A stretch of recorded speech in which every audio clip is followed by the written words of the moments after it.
The twin sons of Dal'yth Kauyon had risen countless times over the crystalline spires of Shas'la's settlement, but never had their light felt so cold against Shas'la Or'es Kauyon's blue-gray skin. He stood at the observation deck of their residential tower, watching the horizon flicker with light. Pulse rounds and lasfire painted the distant sky in violent reds and blues, while the low rumble of distant explosions made the reinforced glass vibrate against his palm. Or'es, came the gentle voice of his bonded mate, Larua, from behind him. The children are asking questions I cannot answer. He turned to see her standing in the doorway, her elegant form silhouetted against the warm glow of their family quarters. Even in these dark moments, she maintained the composed grace that had first drawn him to her during their youth in the Earth Caste training facilities. Her amber eyes, usually bright with curiosity about some new technological wonder, now carried the weight of fear she was trying so hard to hide from their young ones. "What kind of questions?" Or'es asked, though he already knew. Children had a way of sensing danger, even when adults tried to shield them from it. "Cassel wants to know why the sky keeps flashing." Or'es moved away from the window and took his mate in his arms, feeling the familiar comfort of her presence, even as the world seemed to crumble around them. "The Gila have come," he said simply. "The Imperium has found us." They had known this day might come. Every Tau settlement on the Outer Rim lived with this possibility, despite the protection of the Fire Caste and the wisdom of the Ethereals. The greater good demanded expansion, demanded that they bring their light to the dark corners of the galaxy, but that expansion inevitably brought them into contact with the xenophobic madness of the human Imperium. "How long do we have?" Larua asked, her scientific mind already working on the practical problems of survival. "I don't know. The emergency broadcast stopped 3 rotations ago. All I know is that Shas'la Mayan sent word for all fire warriors to report to the perimeter defenses." Or'es was a vehicle technician by training, skilled in maintaining the hammerhead gunships and devilfish transports that protected their world. But even he could read the tactical situation well enough to know that if every warrior was being called to the front lines, their situation was desperate. The sound of small feet moving across the floor announced the arrival of their children. Cassel, their eldest at barely 7 Tau-year-old, entered with the serious expression that made him look so much like his father. Behind him came Yuika, only 4 Tau-year, her large eyes wide with the innocent curiosity that hadn't yet been tempered by understanding of the galaxy's true horrors. "Montka, are those the bad Gula that teacher Aon Yu told us about?" Cassel asked, using the respectful term for father while pointing toward the window where the distant battle raged. Or'es knelt down to be at eye level with his son. "Yes, Cassel, but remember what the Ethereals teach us about the Gula. They are not evil by nature, only misguided. They have forgotten the greater good and let fear and hatred poison their minds. Will the Fire Warriors make them remember?" Yuika asked, moving to stand beside her brother. "The Fire Warriors will do their duty," Larua said, joining the family circle, "just as we must do ours." A distant explosion, closer than the others, rattled the windows of their quarters. Or'es felt his pulse quicken as he recognized the distinct sound of Imperial artillery. He had studied Gula military doctrine as part of his technical training, knew the devastating firepower they could bring to bear. If they were close enough for artillery strikes on the settlement itself, then the perimeter defenses had already been breached. "We need to go to the emergency shelters," he said, trying to keep his voice calm for the children's sake. "Gather your emergency packs, the ones we prepared for the safety drills." As his family moved to collect their belongings, Or'es activated his personal communicator, hoping against hope that the command network was still functioning. Static filled the air for several long moments before a familiar voice broke through. "Or'es, is that your old friend?" It was Shas'la Moro, his closest companion from their days of fire warrior training before Or'es had chosen the path of technical service.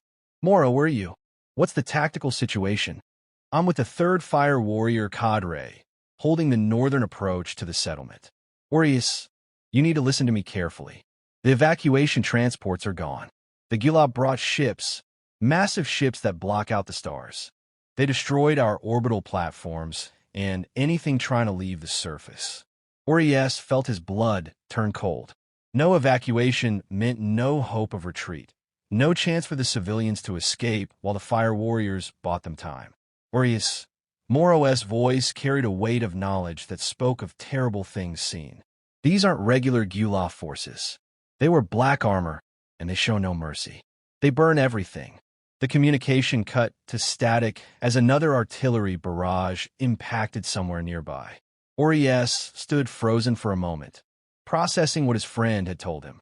Or'es, Larua appeared at his side, emergency pack in hand, the children ready behind her. "We need to move."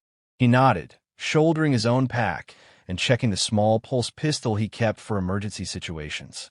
They made their way through the corridors of their residential tower, joining the stream of other families heading for the underground shelter network. The elegant architecture of Tau design, all flowing curves and efficient use of space, now felt like a maze trapping them as they fled. Emergency lighting bathed everything in harsh blue-white, and the constant rumble of battle grew ever closer. "Montka, I'm scared," Uika whispered, reaching up to take his hand as they descended the emergency stairwells. "I know a little fire heart, but remember what the water cast teaches about fear. It is a river that can drown us or a current that can carry us to safety, depending on how we swim." The underground shelters had been designed to protect the civilian population during natural disasters, orbital bombardments, or brief military actions. Reinforced with the finest Earth-cast engineering, they could withstand tremendous punishment. But they had not been designed for extended sieges, and certainly not for the methodical extermination campaigns that the Imperium was known to wage against Xenos populations. The main shelter was a vast cavern carved from the living rock beneath the settlement, its walls lined with the same crystal composite material used in Tau Star ships. Families huddled together on the provided seating, their conversations a low murmur punctuated by the distant sounds of battle filtering down from above. Emergency food dispensers and water reclamation units hummed quietly, maintaining the life support systems that would be critical if they were trapped here for extended periods. Or'es found space for his family near one of the auxiliary passages, reasoning that if evacuation became necessary, they would want to be close to alternative routes. As they settled in, Cassel pressed close to his father's side. A particularly violent explosion far above them caused dust to rain down from the ceiling. Larua squeezed his hand as he spoke. Whatever happened to them, whatever trials lay ahead, they would face them together and with the wisdom of their people to guide them. Hours passed in the shelter, marked by the changing rhythm of battle above. Sometimes the explosions seemed distant, raising hopes that the fire warriors were pushing the invaders back. Other times, the impacts felt close enough to shake loose fragments of the composite ceiling, reminding everyone how thin the barrier was between them and the war raging overhead. A group of Earth-cast engineers moved through the shelter, checking systems and speaking in hushed tones with the coordinator who was managing the civilian evacuation. Or'es watched them work, noting the growing concern in their body language. When one of them, an elder whose expertise had helped design the shelter systems, passed nearby, Or'es called out to him, "Honored engineer, what news from above?" The old Tau paused, his weathered features showing the strain of the past several rotations. "The tactical situation is challenging. The Gula have brought forces beyond our initial estimates. Our perimeter defenses have been breached in 3 sectors, and they are advancing toward the settlement center." "What of evacuation? Surely the aircast can get some transports through." The engineer's expression grew even more grave. "The Gula orbital interdiction is complete. Nothing leaves the surface. Our only hope is that reinforcements from the other settlements might break through to assist us, but—" He trailed off, unwilling to voice what everyone already knew. If the Imperium had committed to this level of assault, they would have isolated the entire system. No help was coming. The sound of fighting grew closer throughout the day, and with it came a new horror. The emergency communication system brought reports of atrocities from the outer districts of the settlement. The Imperial forces were not simply conquering. They were systematically destroying everything. Buildings were not just captured but demolished. Tau who surrendered were not taken prisoner but executed. This was not a conquest, but an extermination. Why do they hate us so much? Cassel asked during one of the quieter moments, when the sounds of battle had temporarily moved to a more distant part of the settlement.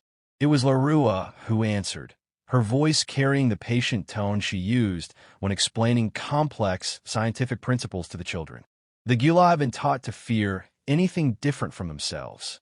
Their leaders tell them that all other forms of life are threats to their existence, and so they strike out in fear rather than seeking to understand.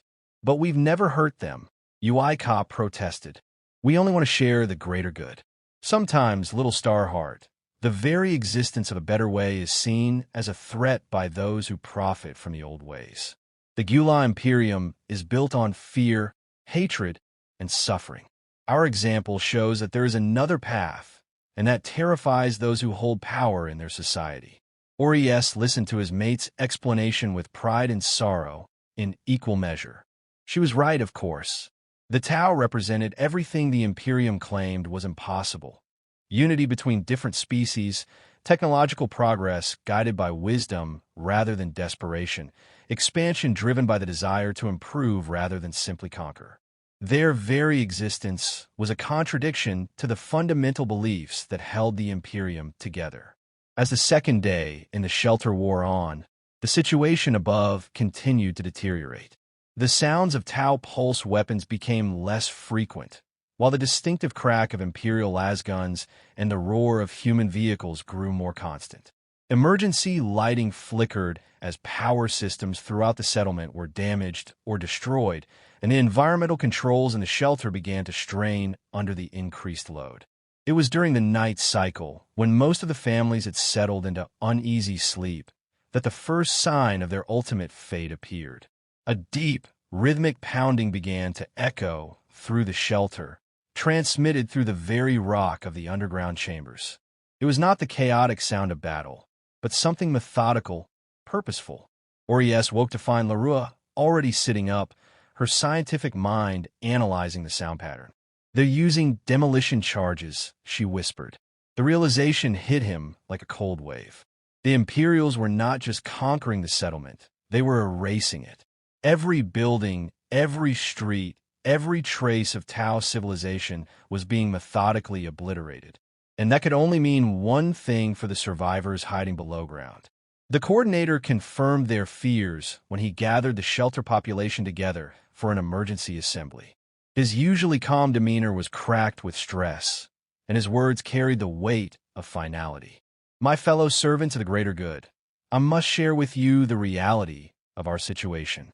We have perhaps one rotation, maybe two, before they locate and breach our shelters. A wave of fear and despair swept through the assembled families, parents holding their children closer while elders closed their eyes in meditation. Or'es felt Uika's small hand slip into his, her trust in him absolute despite the horror of their situation. What are our options? Called out one of the other fathers, a Porla whose family had been among their neighbors in the residential towers.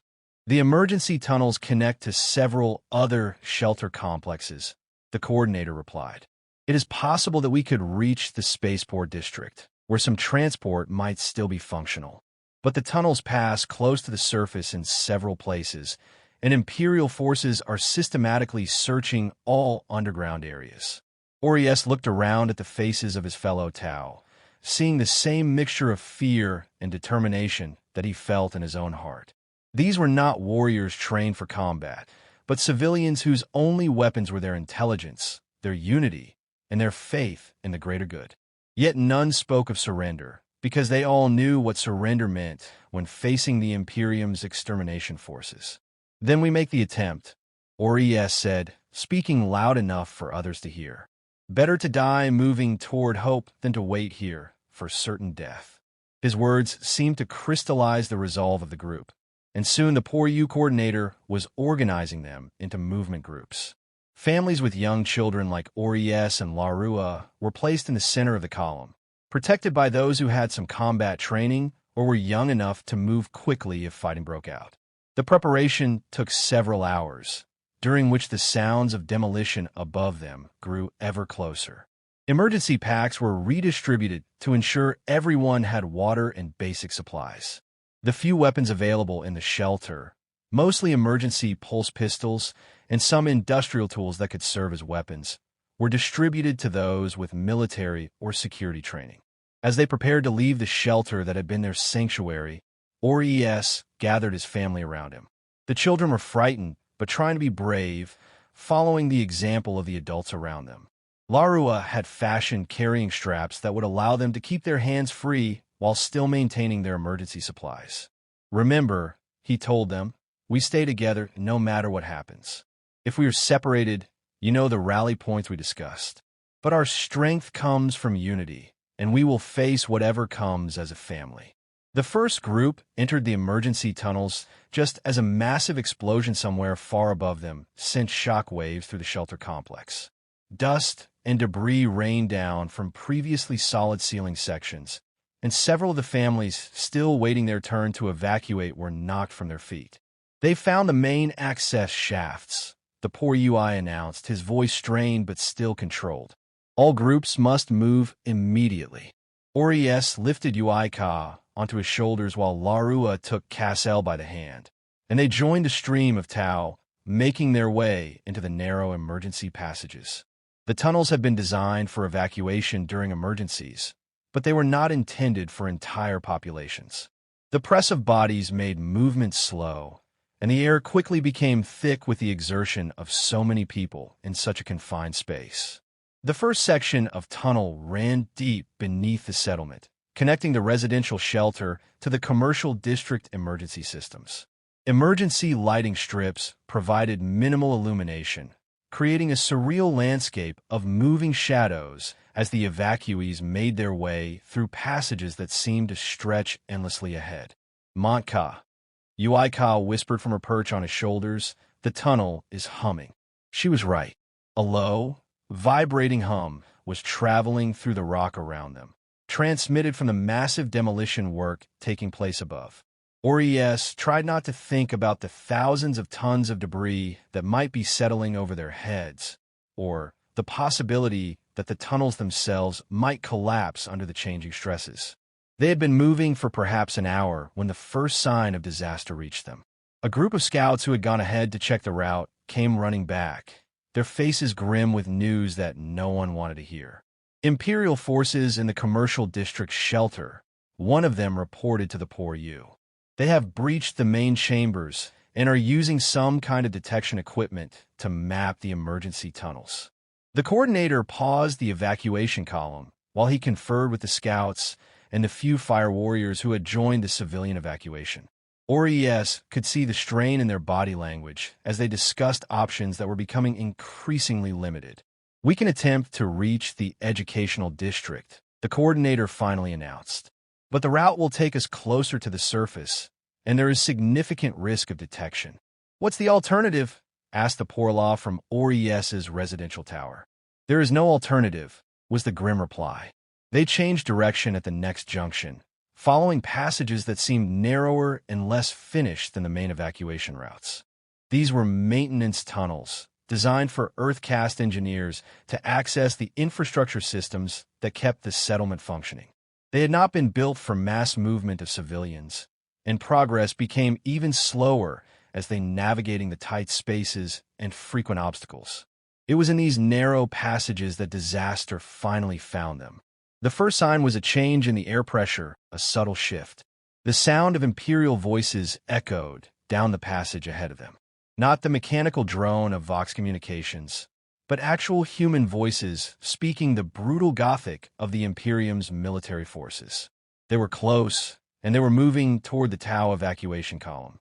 The poor U made rapid hand signals, calling for absolute silence as the evacuation came to a complete halt.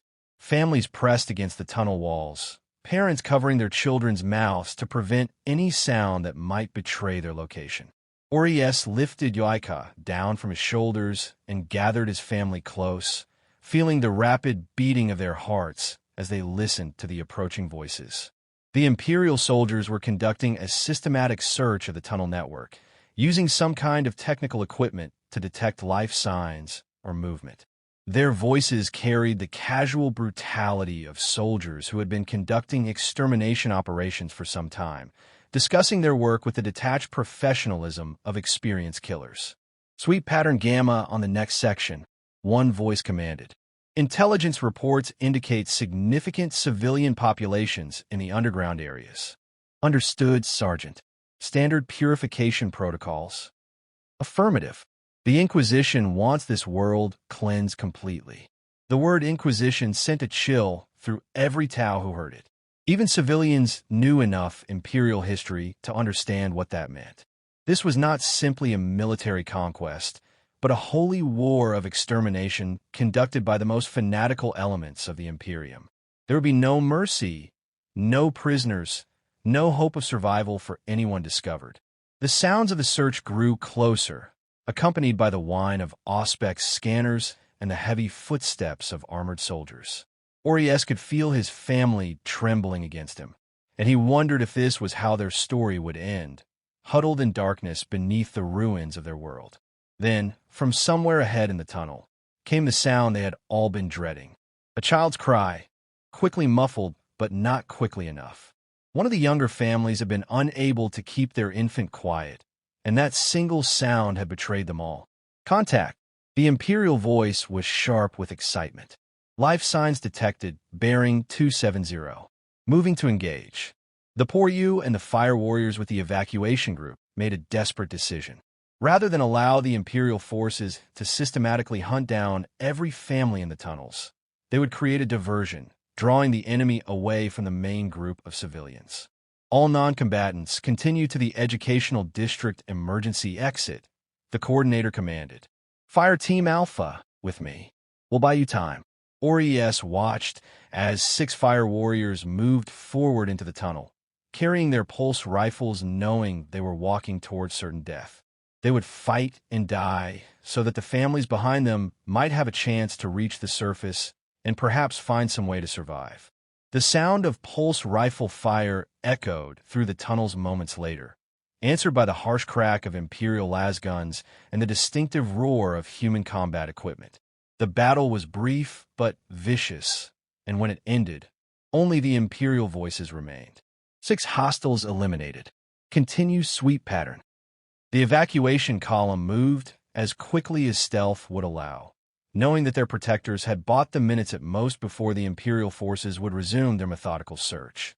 The tunnels seemed to stretch forever, and the weight of grief for their fallen defenders made every step feel like a monumental effort. They reached the Educational District emergency exit just as dawn was breaking over the devastated surface of their world. The exit was concealed within what had once been a grove of the native crystal leaf trees that gave Dal'yth Kauyon its distinctive beauty. Now those trees were charred stumps, and the educational complex beyond was a pile of smoking rubble.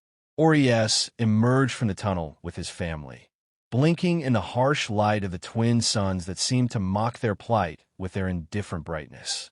The settlement that had been their home was gone, replaced by a landscape of destruction that stretched to every horizon. Where elegant spires had reached toward the sky, only twisted metal and broken crystal remained. By the greater good, Larua breathed, her scientific mind struggling to process the completeness of the devastation. The Poryu gathered the survivors, perhaps 50 families from the hundreds that had been in the shelter. The spaceport is 15 kilometers to the east, he announced. If any transport survived the initial assault, that is where we will find it. Looking around at the other families, Or'es saw the same mixture of determination and despair that he felt in his own heart. They were civilians, not trained for survival in a war zone, but they were Tau, and the greater good demanded that they persevere as long as life remained in them. The journey across the ruined settlement was a nightmare of constant danger and heartbreaking discovery. They moved in small groups, using the rubble and destroyed buildings for cover, while Imperial patrols searched the area. Bodies lay everywhere, some in the distinctive armor of fire warriors who had died defending their people, others in the simple clothing of civilians who had been caught in the open when the killing began. Cassell pointed to one of the bodies they passed, a young fire warrior whose pulse rifle lay nearby. Montka, why didn't his weapon save him? Because courage alone is not always enough, my son.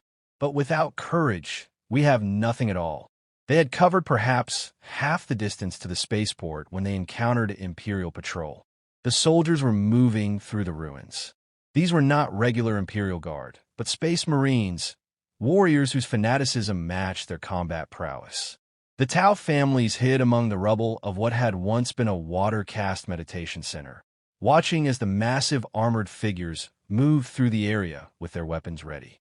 Each Space Marine was a giant compared to the Tau, their augmented physiology and power armor making them seem like dark gods of war striding through the ruins of a lesser civilization.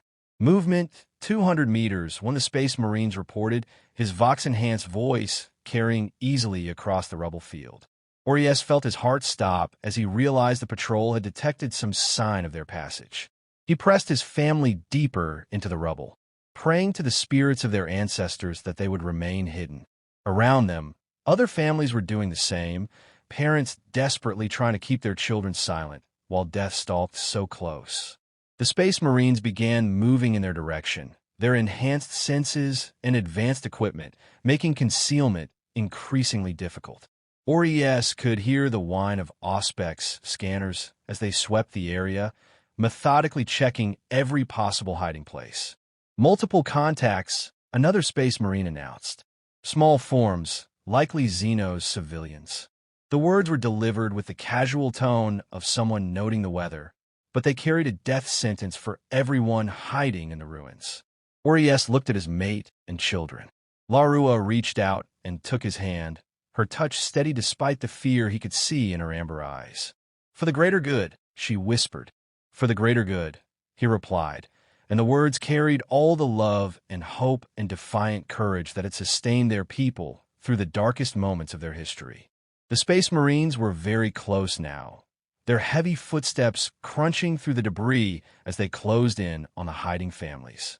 Or'es could see one of them through a gap in the rubble, his black armor scarred by countless battles, his helmet adorned with purity seals and oath papers that proclaimed his dedication to the Emperor of mankind. From somewhere in the ruins, a child began to cry again. The sound seemed to trigger something in the Imperial warriors, and they began firing into the rubble where the families were hidden. Bolter rounds exploded against crystal composite and stone, sending deadly fragments in all directions. Or'es threw himself over his children as the world erupted in violence around them. He felt the heat of explosions and the sting of debris, heard the screams of other families who had been caught in the open. Larua cried out as a fragment of shattered crystal caught her shoulder, and blood began to seep through her clothing. "Stay down," he shouted over the chaos, though he knew it was futile. The Space Marines were advancing into the rubble field, methodically eliminating every living thing they could find. A shadow fell across their hiding place as one of the massive warriors appeared above them. His bolter aimed down at the huddled family. Or'es looked up into the cold lenses of the Space Marine's helmet and saw his own death reflected there. "Xenos filth," the warrior said, his voice carrying the weight of absolute conviction. "Your corruption ends here." Or'es stood slowly, placing himself between his family and the weapon that would end their lives. He looked into the face of death. The Space Marine's finger tightened on the trigger, and in that final moment, Or'es heard Uika's voice behind him, small and frightened, but still carrying the innocent faith of childhood. "Montka, will the greater good remember us?" "Yes, little fire heart. The greater good remembers all who serve it." The bolter fired, and the light of Dal'yth Kauyon's twin sons was joined by a different kind of light, the harsh flash of explosive rounds ending lives that had been filled with love and hope and dreams of a better galaxy.